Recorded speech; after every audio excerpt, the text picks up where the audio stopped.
Hi, I'm Jennifer Lee, author of the Right Brain Business Plan and your host for the third annual Right Brainers in Business Video Summit. We just wrapped up our first week of this incredible virtual event, and we've had thousands of creative entrepreneurs join us from around the world.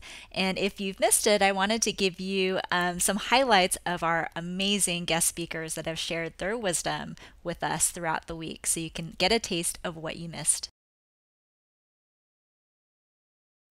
The lessons of improvisational theater are to hear offers. Everything that someone says, embedded in there somewhere is an offer. This is what improv artists are taught to do. So you have two actors on stage. Anything that comes out of this actor's mouth, this person will hear as an offer that he can do something with. And that's a very powerful way of thinking about interactions and persuasion and influences. The more we train our ear to hear offers. When I heard this in this improv class, I mean, I actually remember the moment when I heard this because I'm like, holy smokes, this is huge. Like, I never thought about things that way, hearing offers. It's like, oh my God, bookkeeping, how boring, how dry, how uncreative. I want to have nothing to do with it. That I have people rename their income categories, their expense categories, their assets, their debts. It's such a simple little thing. And just like the body check-in, something so simple can be so profound. Right. So, setting up a bookkeeping system, even instead of calling it a budget, right away I said, okay, let's come up with a new name. So I called it a map of intention. This is my cool stuff jar. I hope you What's can that? See it. Yes. This is a jar I do every year. It's every time something cool happens, I drop it in the jar. And the other neat thing about the jar is that part of that gratitude, when you express your gratitude and jot it down, like I have my little card for after our little session today. You put it in there, and then as the year goes by, it accumulates and accumulates and accumulates. And so when you go into those moments when you're overwhelmed and you're just starting to spiral down, look at your jar. Look how much cool stuff has happened. Go back and review some of that stuff. And it brings you right back, and you go right back into action. Love it. Well, people are absolutely loving your cool stuff jar. I think they think it's pretty cool. They think it's pretty cool. I think when we're talking about soul, we're talking about the fact it goes so much deeper than just knowing your passion, and it's understanding the why that sits beneath that passion. I think the most important thing for the reason for having your why and understanding why it is that you're doing what you're doing is it really helps you in decision making.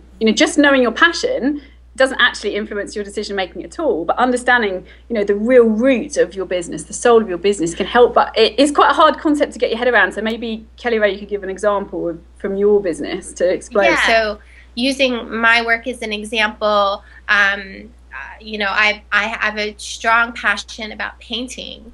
And I love to paint, but the sole mission of my business, it goes a little bit further. Why am I passionate about painting? What is it about the creative life that I'm deeply in love with? And at the underbelly of that passion is this real desire and sort of life mission to create a sense of healing, belonging, togetherness, conversation, to create moments where there's a lot of truth-telling, sharing of vulnerability, sharing of celebrations, and just really a sense of togetherness in our life's journeys. That's my soul mission. And what Beth was saying is once we have our soul mission defined, that's our jumping off point for every decision we ever make in our business. Is it aligned with that soul mission? Great. Is it not aligned? Let it go. Tell me more. Called multiple ideal client personality disorder. MICPD. You crack me up.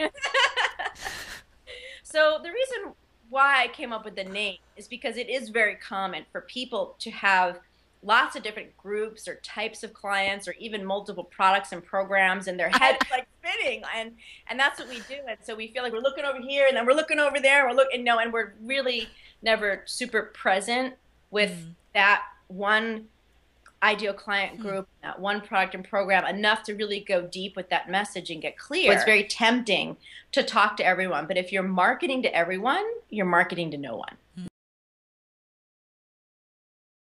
My business is all about people, and I wanted to kind of reflect that in in the shape of my vision board here. So I have all the people that I want to connect with, my ideal customers down here. I have here a butterfly trapped in a little block of ice. And it just really spoke to me about my ideal client, just feeling that they're trapped in a place that they can't get away from. You want everything to be perfect. And I know for me, if I'm a bit of a perfectionist, and if I waited till it was perfect, I would never launch.